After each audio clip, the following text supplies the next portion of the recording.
2009 সালে আমি প্রথম বলেছি আমাদের সমস্ত নেতৃবৃন্দ মির্জা ফখরুল আলমগীর থেকে শুরু করে আমি সব নেতাদেরকে বলেছি, যতদিন জামাত বিএনপির সাথে থাকবে ততদিন বিএনপি রাষ্ট্রীয় ক্ষমতা যেতে পারবে না, যেতে দেওয়া হবে না। আজকে তাই বলে জামাত এই দেশে কোনো রাষ্ট্রীয় ক্ষমতা আসতে পারবে না, এই জন্য জনগণ কোনোভাবেই এটা মেনে নেবে না। তাই জামাত বিএনপির বিরুদ্ধে যত বলবে জামাতের জনপ্রিয়তা তত কমবে।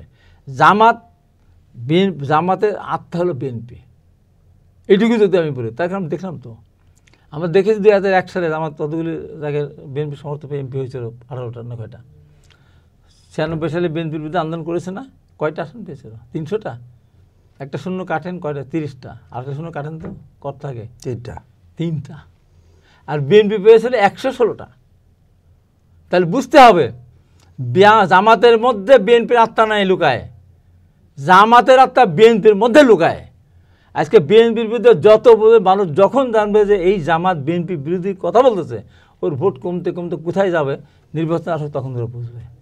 এত সহজ না, মানুষ এত সহজেই সব কিছু ভুলে যাবে না, তাদের অবদান দেখবে না।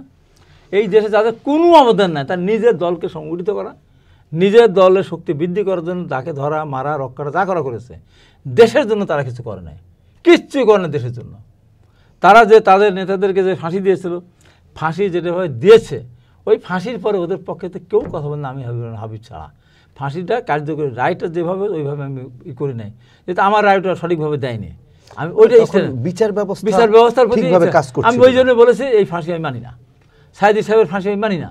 আমি প্রত্যেকের এটা বলেছি, সেই সময় বলতে পারে আমাদের সালাউদ্দিন কাদের চৌধুরীকে ফাঁসি দেওয়া হলো, ওই দিন আমি বলেছিলাম এটা অন্যায়ভাবে তাকে ফাঁসি দেওয়া হয়েছে।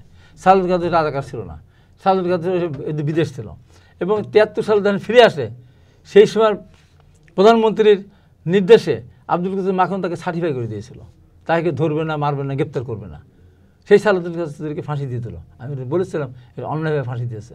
তার যেদিন জানাজা হলো, হাজার হাজার লোক উপস্থিত, নিষেধাজ্ঞা সত্ত্বে আমি বলেছিলাম সালাউদ্দিন কাদের চৌধুরী জানাজা যাওয়া নিষেধাজ্ঞা সত্ত্বে যত লোক হয়েছে, আওয়ামী লীগের বড় কোনো নেতা মারা গেলে টেলিভিশনে বলবে, রেডিওতে বলবে, পত্রিকায় বলবে, সামাজিক মাধ্যমে বলবে, ট্রাক বাস ফ্রি করে দিবে, তারপর তার অর্ধেক লোক হবে না।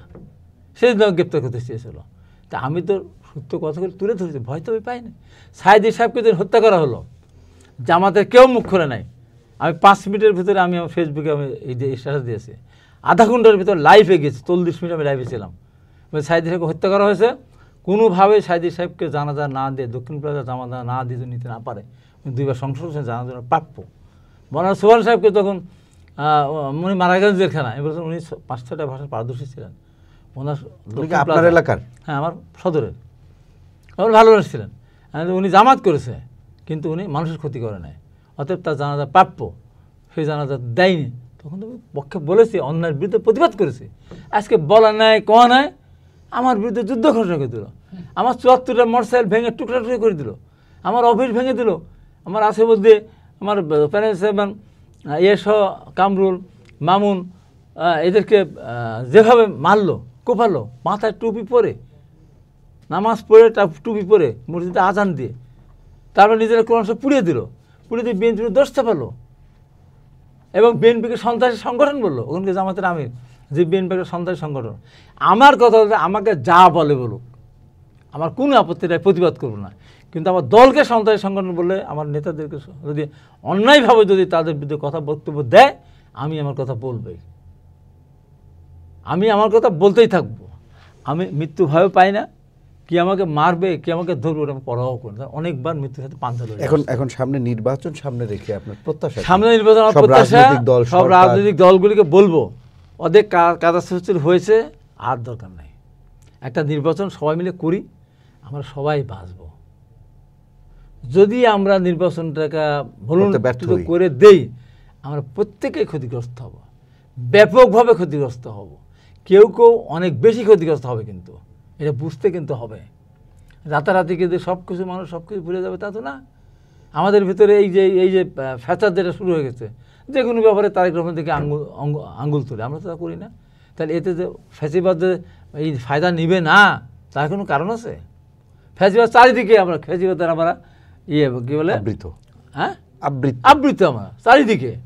যখনই আমাদের ভিতরে লাগবে তখন মাঝখান থেকে অন্য কোনো অঘটন তারা ঘটাবে, সুযোগ নিয়ে নেবে, সুযোগ নেবে তো তারা।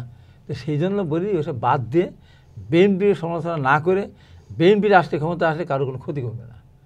নির্বাচনে যান, যাকে তো মানুষ দেশের মানুষ ভোট দিয়ে দিবে, সমস্যাটা কি?